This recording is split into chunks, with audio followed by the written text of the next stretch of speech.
These stunts that are done for YouTube or internet clout, there needs to be such repercussions done to these people that nobody would ever think of doing something like this in the future. Because these prank videos, they're not funny, they're annoying, and they ruin people's real lives.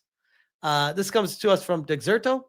A YouTuber is being sued by In-N-Out after allegedly impersonating an employee and harassing customers as a prank. It's just a prank, bro. Just a prank. The suit claims he lied to customers, saying In-N-Out had a cockroach problem and that employees put their feet in the lettuce. In-N-Out threatened legal action against any other YouTubers who try to impersonate employees for the sake of pranks. And over on Dexerto, man, that is a big ass ad. There we go. In-N-Out sues YouTuber for posing as employee and making bizarre claims in prank video. This guy, he needs not a jail cell, he needs a padded room. This is like a cry for help to have mental health injected into his world because he is a lost soul. In-N-Out Burger has had enough with a YouTube prankster and it is taking him to court over a bizarre video, and he uploaded it, which is crazy. On June 20th, the burger chain filed a federal lawsuit against YouTuber Brian Arnett, which alleges he posed as an In-N-Out employee, harassing customers, and posted what the company describes as defamatory, insulting, racially insensitive, bizarre, and lewd videos online. The lawsuit stems from the now private YouTube video Arnett uploaded on April 25th. As per the LA Times, in it, Arnett dressed in In-N-Out's signature uniform, a white t-shirt, red apron, and paper hat.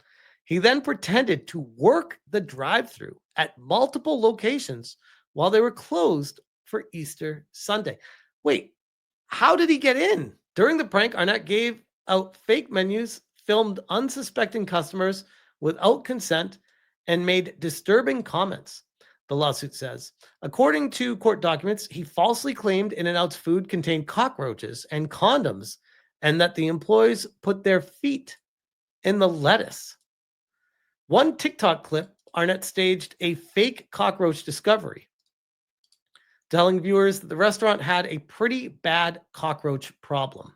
In another moment, he asked a customer if they would be interested in sleeping with his wife, saying, "I like watching my wife sleeping with other men. Is that something you'd be interested in?"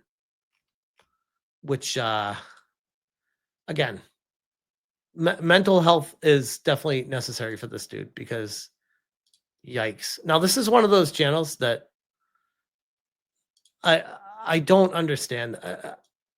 I didn't know anything about this guy, obviously. But for some reason, I knew that he would have hundreds of thousands of subscribers. And of course, checking his channel. First off, YouTube, I'm not for taking channels down. YouTube should, in the meantime, because of this allegation, suspend this guy's channel. Because just for that, it's like, yeah, we're not going to have this on our platform right now to promote it because yikes. Just having fun, he says. And he has 335,000 subscribers. Posted a video 2 hours ago. So he's still uploading videos. He has 2 other channels with around 70,000 and 65,000 subscribers, respectfully. Disrespectfully. I'm at a loss right now with this guy. In-N-Out says that Arnett ignored multiple takedown requests and uploaded the content to his 330,000 subscriber YouTube channel anyway. The company is now seeking a permanent ban preventing Arnett from entering any of its locations, all profits made from the video, and additional financial damages.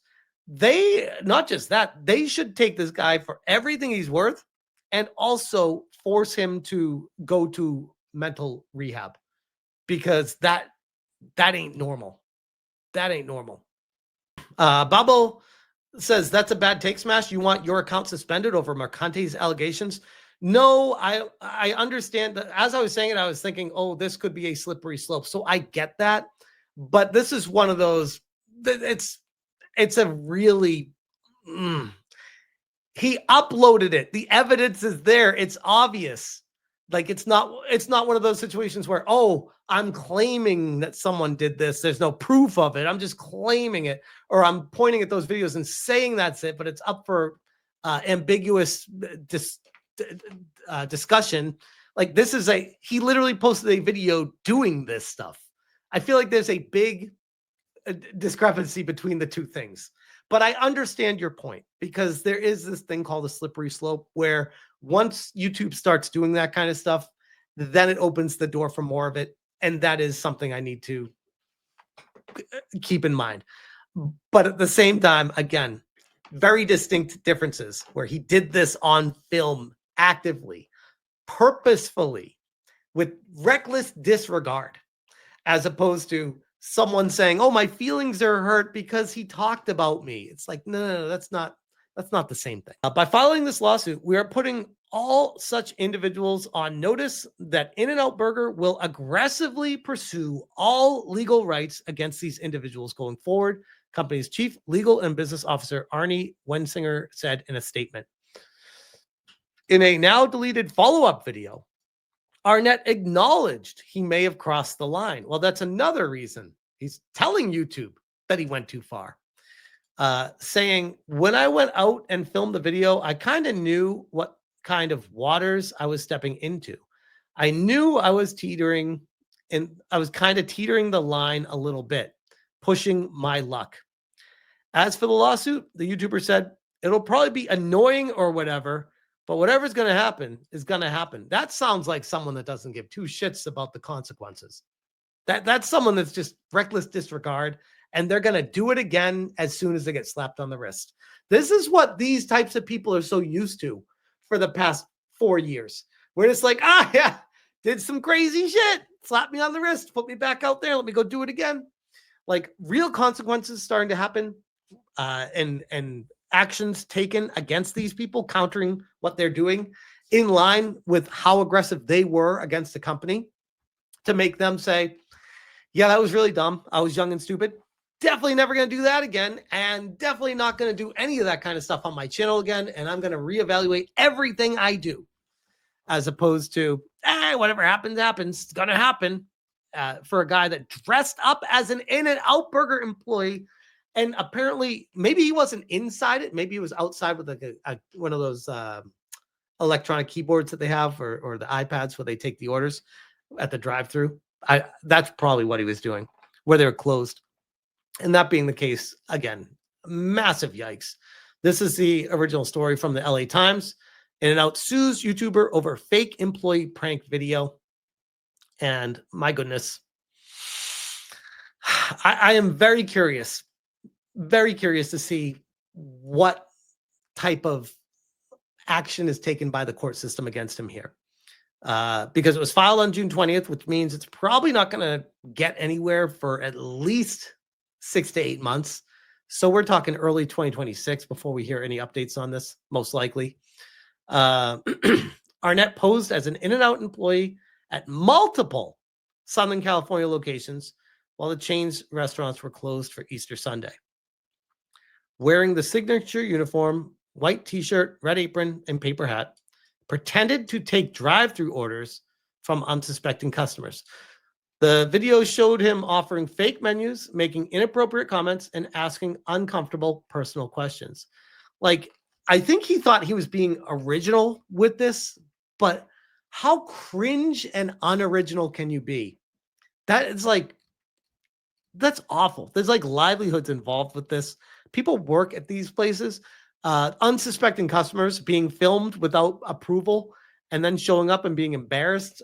Like, what are we doing? What are we doing?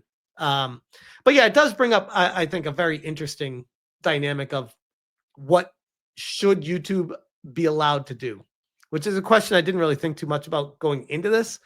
And now I'm like, well, with the situation I'm going through right now with, in my humble opinion, an absolute crazed psychopath, I do worry about slippery slopes with that kind of stuff.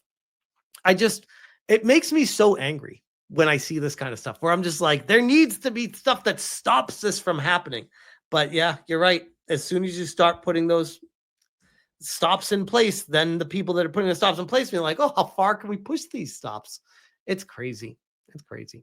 I swear, man, these types of streamers like this goofball are cringe as fuck. They are, but I mean, he's got 335,000 subscribers, and his videos do about as good as mine do.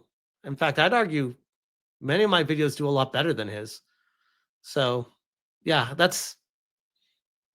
it's cringe in the first place though, because I don't even need to watch this guy to say I have zero interest in watching a channel like this, but apparently there are a lot of people that do fall for this stuff. God, so sad. So sad.